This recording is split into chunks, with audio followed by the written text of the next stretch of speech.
across the sea, there's a job for you and me. Though our presence there may not be found, we must steady shore and air on the battle lines of prayer. We must never lay our weapon down.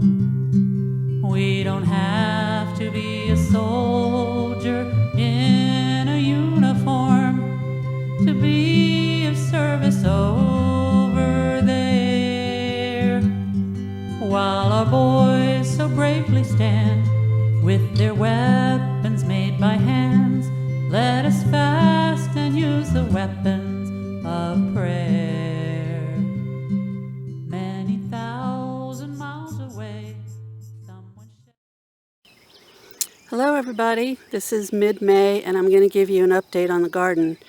A lot's happened in the last 3 months, I guess. I have a couple of Ziploc bags full of strawberries in my freezer, and these babies are still just coming out with more and more strawberries. The key is watering, and of course, you know, the fertilization, eggshells, pine straw, got them working good. My calendula has blossomed. I have a couple of these plants. I'm going to do medicinal things with those. And my lemon balm is bursting. I do tinctures with that and make tea. And this is my squash patch. The left side here is Seminole Indian squash, and this is spaghetti squash. I did check the species and they do not cross-pollinate. So I'm pulling these runners out, and I already have a lot of good spaghetti squash coming in right now. But I'm kind of training the runners to go different places. Now I did learn that this right here is the female. It's kind of thicker in the middle. And this right here is the male. And I learned that the female flowers will not come out until there's several male flowers first. So when these started flowering, I saw the male flowers coming and coming, and finally, boom, got some females, and now I got some fruit. Over here is my broccoli, and I do have some heads starting, and I need to learn when to actually pick them, because I hear that within one day they can turn to flowering and you can't really eat them after that. I mean, they're bitter.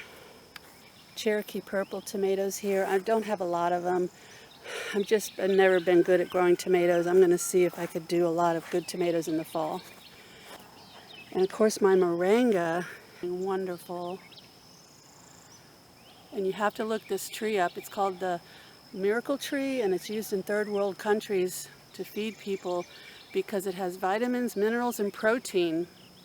And I dry this up and chop it up and put it in my smoothies. Onions, lots of water and fertilizer for the onions, so I double water them when I can. And these are the peas. My granddaughters picked some of these and opened them up and ate them sweet. Oh, they're so good right off the vine.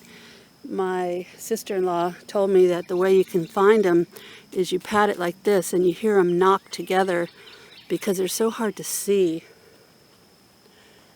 Everglades tomatoes are flowering.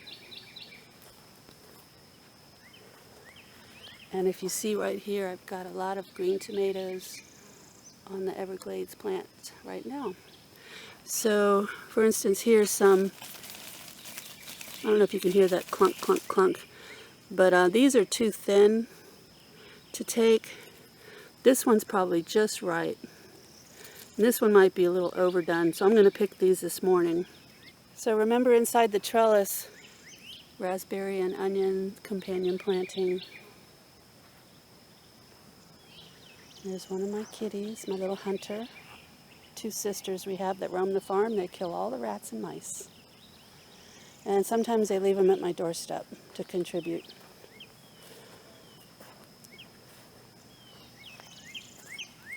So here's an example of one of the squash vines. And as you can see, that's a male. And you won't see a female flower until we have a couple males on here first.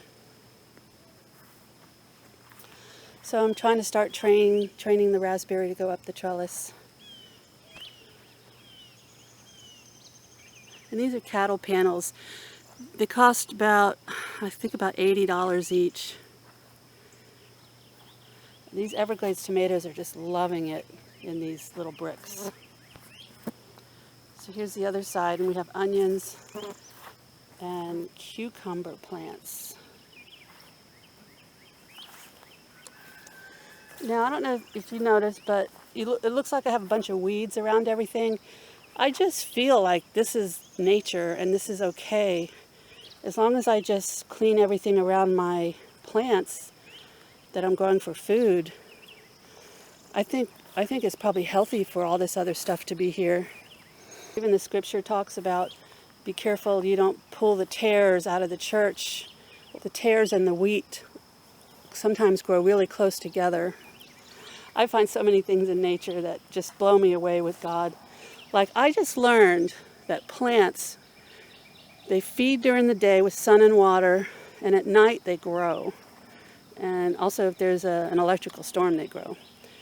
And it just reminded me about how we grow in our trials. That's when we really grow, at night.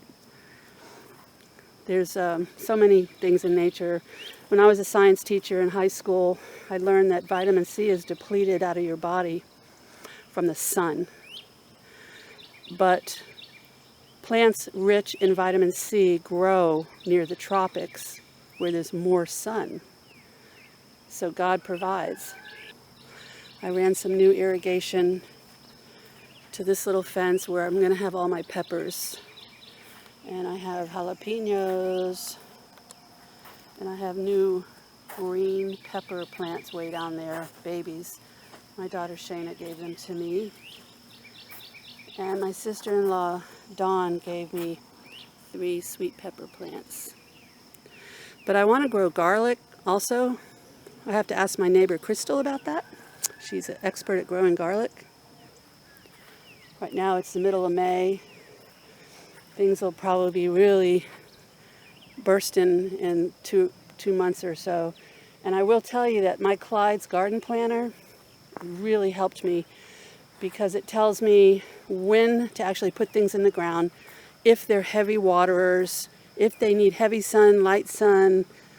And you don't fight nature. You really have to cultivate and plan and plant things based on when they are meant to be done. You can push it a little bit, but you can't just start growing tomatoes right now. That's over. You have to wait till the end of June to start your tomato seeds for fall. Unless you have a completely controlled environment and you want to go through all that trouble. And that's what it becomes, is trouble.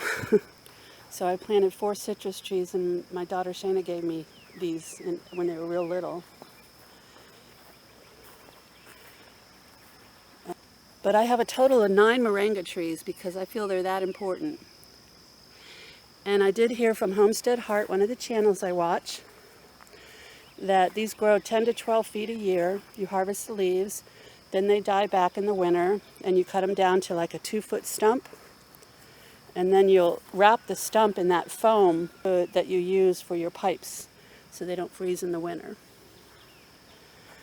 So that's the little update now, and thank you for watching. Please feel free to subscribe and like and all that stuff. I'm hoping to do more, especially with homeschooling. I'm going to be having a Zoom link for weekly Q&A time for homeschoolers. And I am having a presentation once a month at the library. So stay tuned. Have a great day, and God bless you.